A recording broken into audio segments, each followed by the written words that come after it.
My folks, Jed and Karen, all fit the bill for a bunch of self-centered entitled loons. So I picked up my phone and set it to start recording. Jed didn't even seem to give a hoot or notice I'd done it. I'm a single fella in my early 40s. My folks told my bro Jed to take my pad, 'cause I ain't got no kin. Jed's 35 and he's already got 6 young'uns now. He had his first at 18 and the second followed a year later. Then the third 2 years after that, and the 6th is the most recently born a few weeks ago, is old lady Karen, and I don't see eye to eye, as she always likes to try and get me riled up by acting high and mighty, then turns into a drama queen if I fight back against her in any way. She can bawl her eyes out in a flash and put on a show to get sympathy from just about anyone. My folks and Jed think she hung the moon, even though they know exactly what she's really like, and don't give a hoot. Karen's a looker. I'll give her that, but she's so dang nasty that I could never be sweet on her. She also refuses to get any kind of job, even though she's got schooling, and my ma helps with the kids all day, so they're broke as a joke and relying on Jed. This also means they gotta shack up with my folks in their tiny house that was built back when Kennedy was in charge. Growing up, Jed was the golden child. We're 5 years apart, but he got a big head 'cause I'd get whooped if I tried to get back at him for his shenanigans. It was clear as day. My folks loved him more 'cause he got the best of everything unless kin called him out on it, which happened pretty regular. So my folks hauled us off to live a ways away from him, so they'd only see us at Christmas. Since it was a long drive, Jed beat on me, plenty flirted with my first gal, till she gave me the boot and laughed whenever I had hard times, and my folks just said to quit bellyaching whenever it got me down. I only got treated fair when my folks wanted to look good.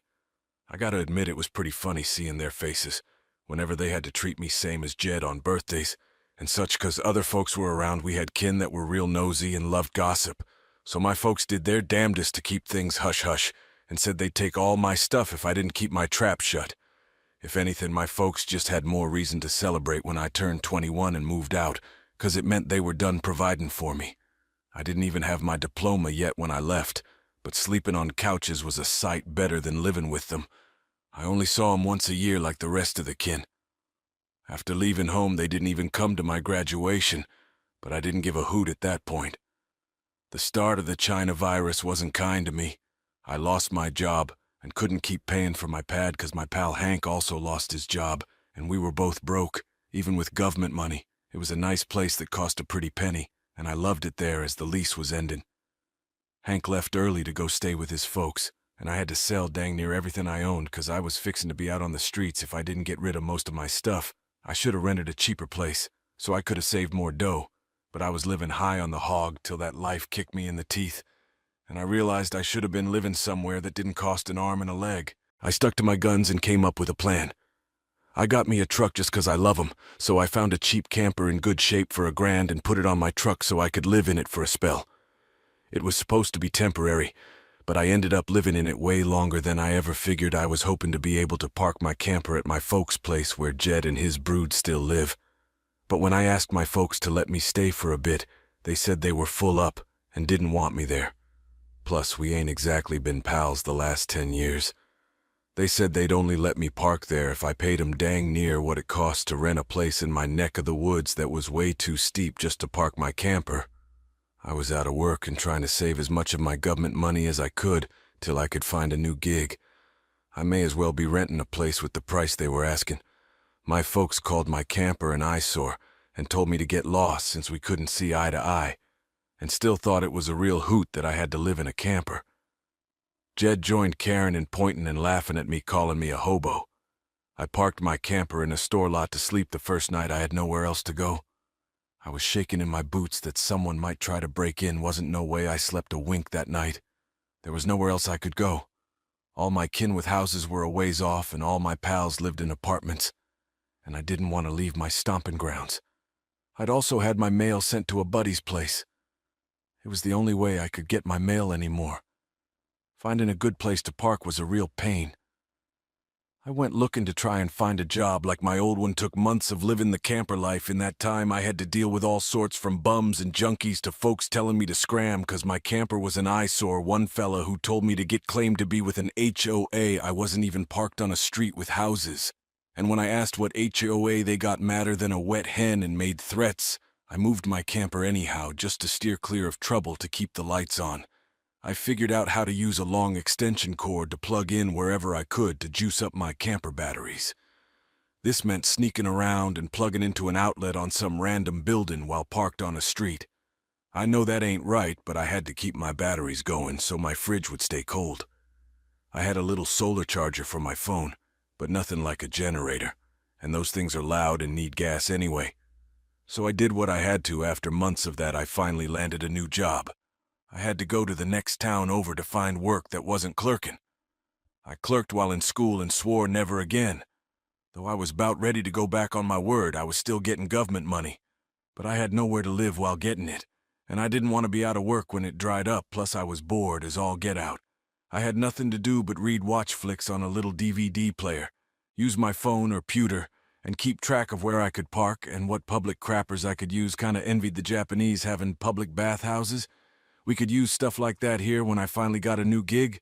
I dang near lived in the back lot of the building by the warehouse in old parking spots, nobody.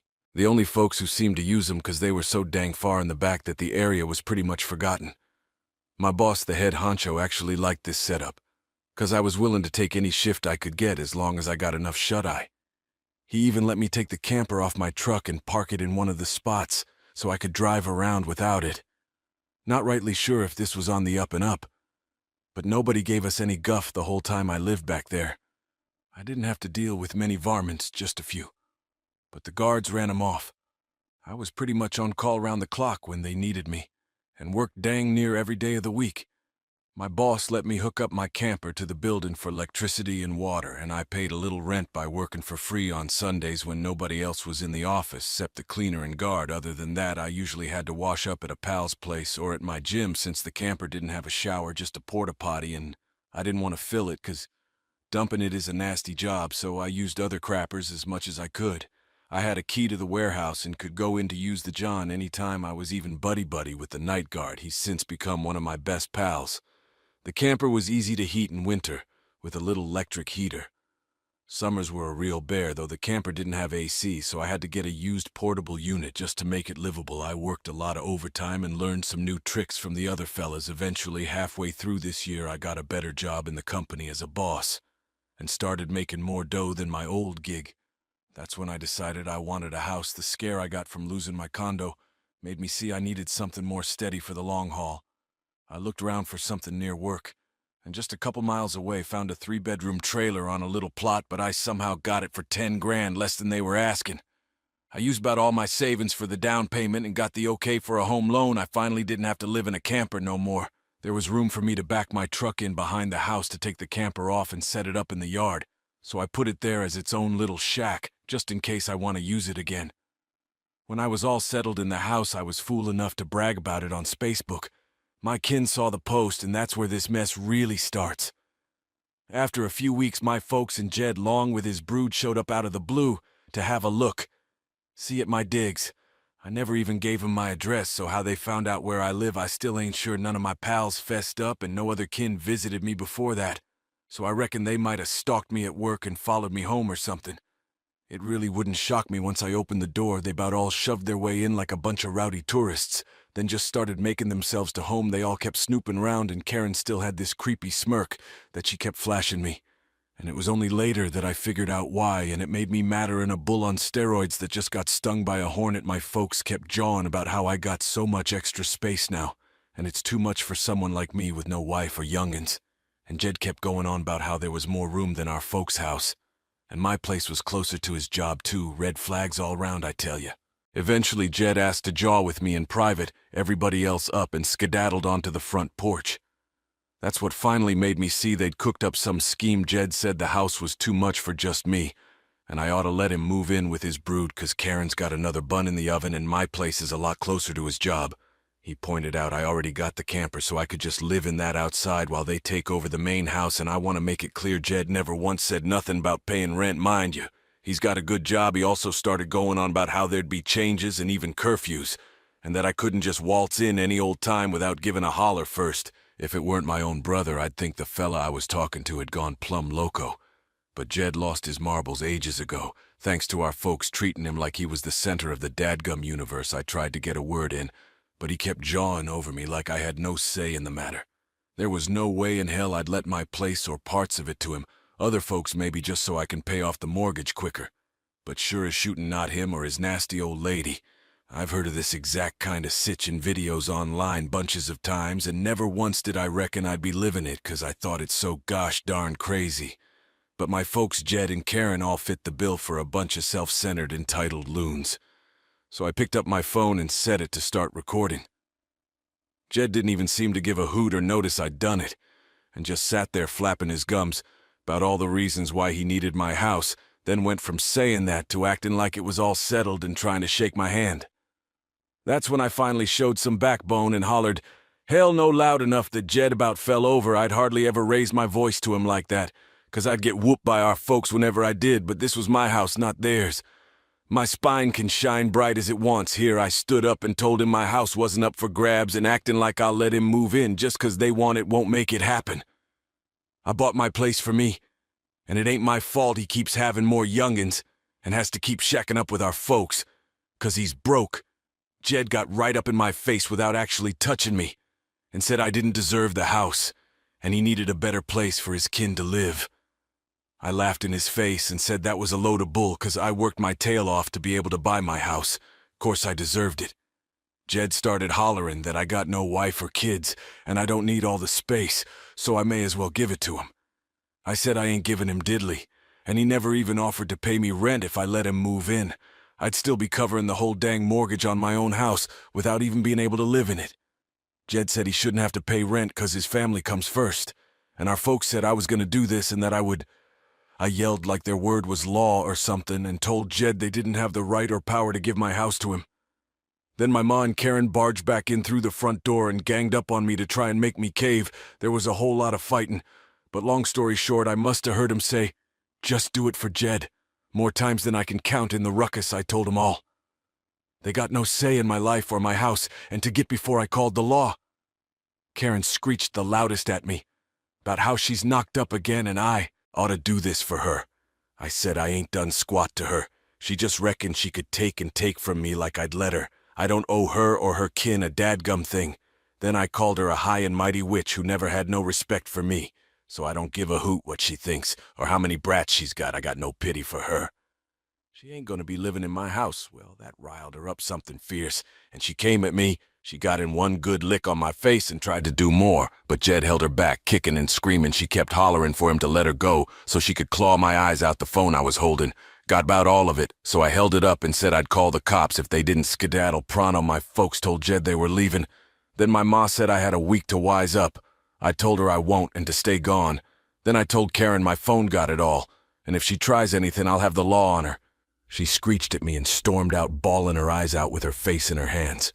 My ma was the last one out the door and said, I best do this for Jed and Karen. I told her straight out, I won't part two of the story after I booted my folks Jed and Karen out for trying to make me fork over my new digs to my brother. I hightailed it to Spacebook and spilled the beans to the whole dang family. It got round real quick, but you won't find it now, 'cause it all got wiped out a spell back when I made my own profile private. I posted about it, 'cause I knew the first thing my kin would do when they got home is try to spin it to make me the bad guy, and I hit the nail on the head. But I had about an hour to get a head start for them, and I had the video proof to back up my tale about what they'd done. Jumping the gun worked, 'cause I got a good number of kin on my side. Lickety-split, my folks Jed and Karen must have been all set to write their own post, but it was too late, so they didn't even bother trying to fib much. My folks Jed and Karen had a couple of bootlickers on their side, but that's about it. Plenty of others knew how entitled they already were, so what happened was something they all caught on to real quick. There was one varmint in particular that rang me up.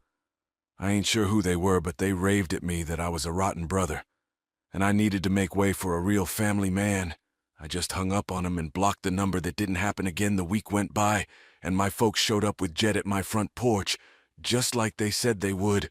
When they gave me that ultimatum, they rang my doorbell like crazy and banged on the door.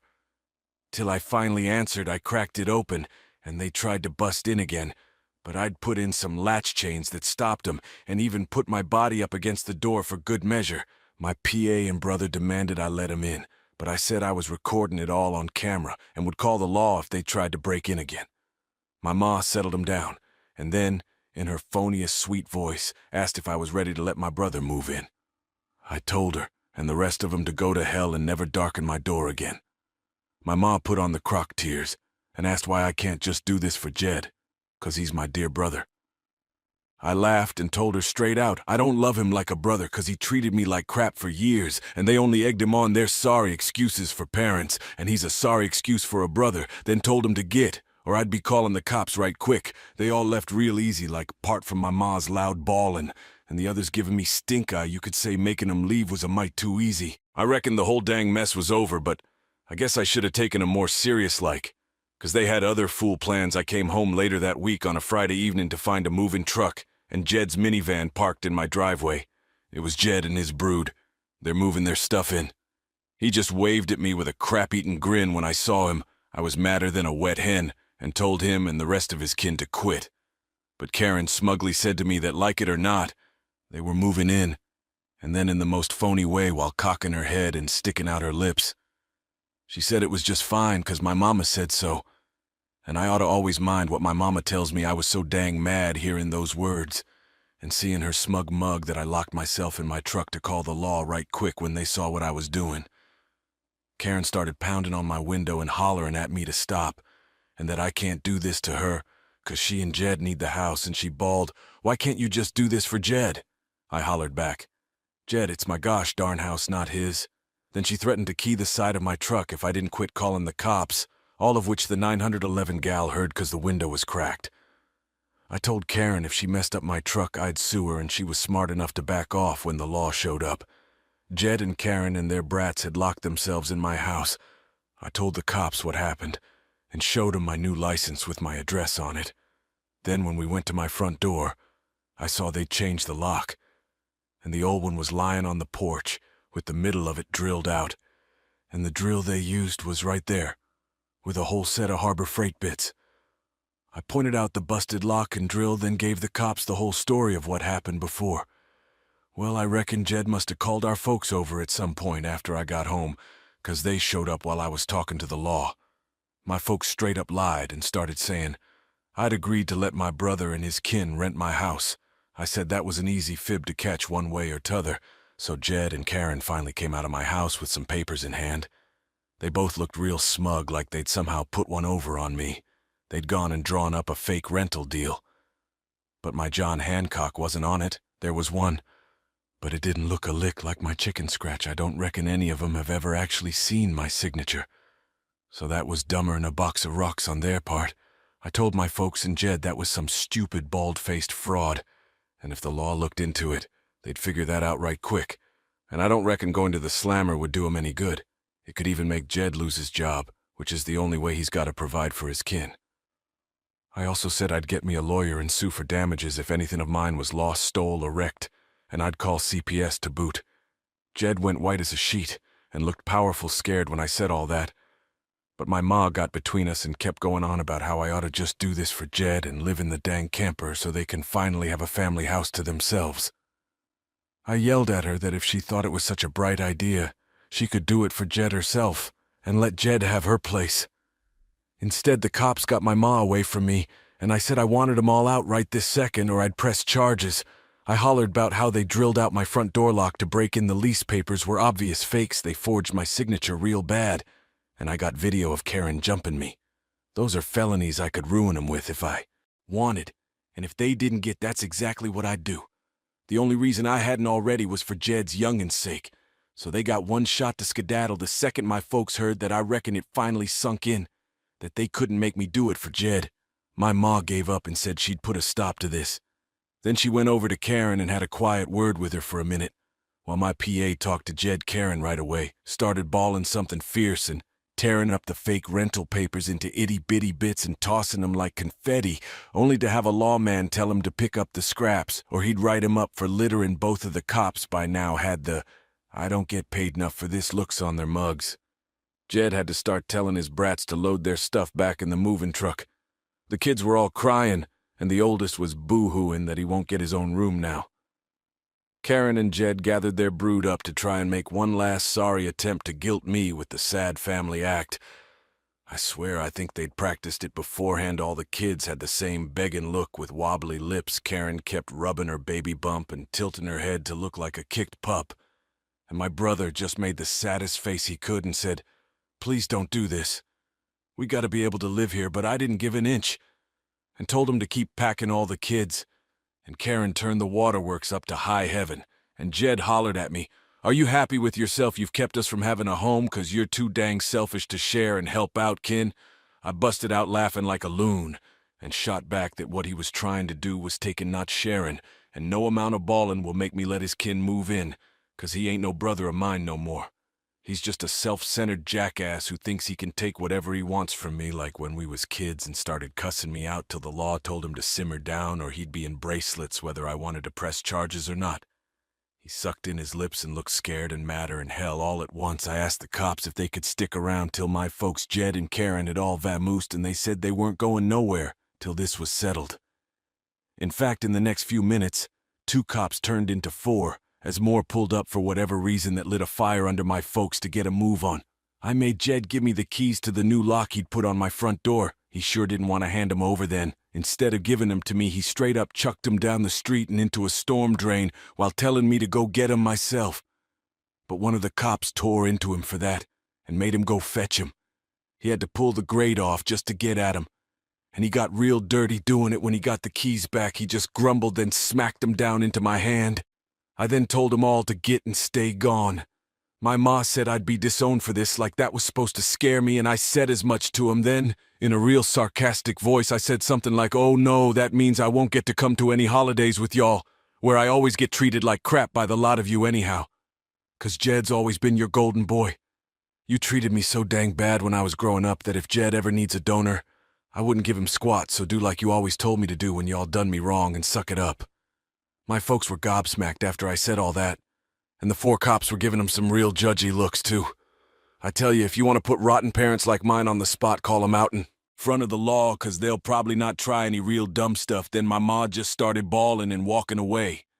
My PA just stood there looking like he wanted to knock my block off, and Jed just held his young'uns in defeat. Oh, and Karen was off pitching a hissy fit in my front yard. Pretty soon they all made a line handing out boxes and got their stuff out of my house. Nothing had been unpacked yet, so it all got hauled out real quick. But while doing it, my ma kept saying it wasn't too late and I could still do it for Jed a bunch of times, each time trying to wheel and deal more and more to get me to change my mind. She said Jed could pay me rent if I let him stay, and when that didn't work, she said I could move back in with him, to let Jed rent my place so I wouldn't have to share the house. I told her to put a sock in it and keep packing boxes, 'cause I don't want Jed or his kin round. I don't want his money, and I sure as heck don't want to live with him or my folks ever again. After how they done me when I was a young'un, making a deal with my folks would be like selling my soul to me. Karen ended up throwing another hissy fit after hearing that, and chucked a box down, then plunked herself on the ground to have a pity party, 'cause she didn't want to go back to sharing a house with my folks, and she just sat there looking madder than a wet hen, till everybody else was done. She didn't even want to get up when it was time to go. They finally got everything out of the house and into the truck. So, 'fore they left, I laid into my folks one last time about all the crap they put me through growing up, and with 4 cops right there, they couldn't do much except stand there and take it for once I called them out on so many things that happened, and even pointed out how they couldn't just do something nice for me, like letting me stay over with my camper when I was on the streets and trying to get back on my feet, how they let Jed and Karen poke fun at me and call me a hobo. Well, who's the hobo now? They wanted to boot me out of my own dang house so Jed could stay in it for nothing, yet when I needed a place to crash, they wanted to bleed me dry for more than I could afford just to park my camper when they knew I was out of work. There was more real judgy looks from the cops when I said all that, so I put my folks on the spot one more time and asked them what I ever done except being born to deserve being treated so dang bad. 'Cause when I finally catch a break in life, they want to snatch it away from me for their golden boy, since they'd rather I give everything to Jed and have nothing for myself. I bought my house with the money I earned. I don't owe 'em squat, and I won't be asking nothing from 'em ever again, 'cause it's clear as day. I'll never be anything more than a doormat or a cash cow to 'em. I got no answers from 'em. They just stood there with their mouths hanging open, so I kept on ranting and asked them what in tarnation made 'em think they was such great parents. After all that, my PA was red as a beet, but more from being shamed than angry this time, and my ma was bawling that she was a dang awful person. I straight up agreed she is an awful person, they all are, And I bet they'll go to hell for it to boot. They was sorry excuses for people, and they all knew it. But if I called them out on all this mess in private, instead of in public, they just get riled at me and still act like I'm the one in the wrong. They just kept up the denial for so long that it got to be a part of who they are. My ma buried her face in my pa's coat to cry, and my PA looked more beat than I ever seen him. Jed and his kin steered clear of me entirely as they finished loading everything back in the moving truck. I made sure nothing of mine got swiped. Not that I'd had a chance to get much furniture, yet they all piled back in their rides, and Karen just stood there giving me the stink eye, till my brother finally got her to drive the minivan home. And soon as they was all gone, I got back online again and spilled the beans. About what happened, my folks was too ashamed to even try and stick up for what they'd done this time. And while the family was kinda split before this mess, it was now a landslide in my favor. Near about all the kin sided with me after this ruckus, and those who didn't just ain't siding with nobody, no matter how much my folks tried the "we done it for Jed" bit before ain't nobody listening no more. So any kin they still had in their corner is long gone. Lots of the family who I figured would back me did. That includes the ones who used to do their dirty work. So I reckon they finally had their fill round that time I offered to have half the family over at Christmas. Even at my new place, my folks wasn't invited. I wasn't blocked on my brother and Karen's Spacebook. Funny enough, and I saw Karen had her fourth young'un in early November. They still shacking up with my folks. I'm pretty dang sure they knew I was watching, 'cause Karen kept making snippy posts every couple weeks or so about not having enough room while living with my folks, probably to see if she can still guilt me. And I'm sure it's driving my ma and PA up a wall, 'cause they ain't getting no peace and quiet in their golden years with 3 wild, bratty kids, a crazy Karen, my golden boy brother, and a new baby in the house all at once. Maybe they could move into a camper in their own backyard and let Jed take over their house totally. They might get some quiet. Then yeah, they could do that for Jed. Part 3 of the story for those who kept saying I should have just had my brother and Karen hauled off to jail. The only reason I didn't was 'cause they got young'uns who need 'em. And if Jed got locked up, he'd probably lose his job. And without that, his kin's got no money. And Karen's got a baby just a few months old right now. Neither of 'em need to end up in the slammer. But you don't need jail for getting even. The law can help, sure. But I got payback without pressing charges. Would I go so easy on 'em again? Most like not. And they know it. I decided to wait on making an account and post until after New Year's, just in case more stuff went down, and it did, as y'all know. Karen was making them passive-aggressive posts on Spacebook that was obviously about me. Especially after she had her 4th young'un in November. She was posting the same broken record mess over and over again. She just found tricky ways of saying it. But she pretty much kept spewing that she was sick of living with my folks, that there ain't enough room, she needs her own house, yada yada. I know I sound like I'm blowing it off, but live through what I have with these folks and you'd be ready to sarcastically play tiny fiddles in front of them too. They're just that dang bad. And since I waited till January to make an account, more stuff happened, just like I reckoned I said before, that I'd asked half the family over for a Christmas Eve shindig at my place. And everybody I asked all showed up, even though it was a good long haul of round 3 to 4 hours for 'em. But they wanted to come and show they was on my side. I got praised by 'em a whole bunch for how hard I'd worked to get a house on my own, and that they was sorry for everything I'd been through. I got asked why I didn't just take my camper and drive the 3 hours back to 'em, instead of living pretty much on the streets for so long. And I had to bashfully fess up that I was real fond of living around here, and I had my best shots at work in these parts. My hometown ain't got a whole lot of good jobs in my line of work, if any at all, and I wanted to make my own way far as I could. And they mostly bought that. We moved on to having a real nice party, the best I'd been to in years. Some kin even brought CDs of swell Christmas tunes, and I gotta say the one my uncle brought of Ray Charles was my fave. He croons Christmas songs like nobody else I ever heard. It was a grand old time. I felt like for once I could just forget my past troubles and live in the moment.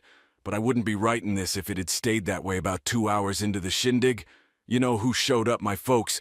Jed and Karen waltzed in trying to look all smiley. They didn't even knock, just strolled right in my front door, like they was supposed to be there. I cut the music and told them to skedaddle pronto. They begged to stay and said they brung presents.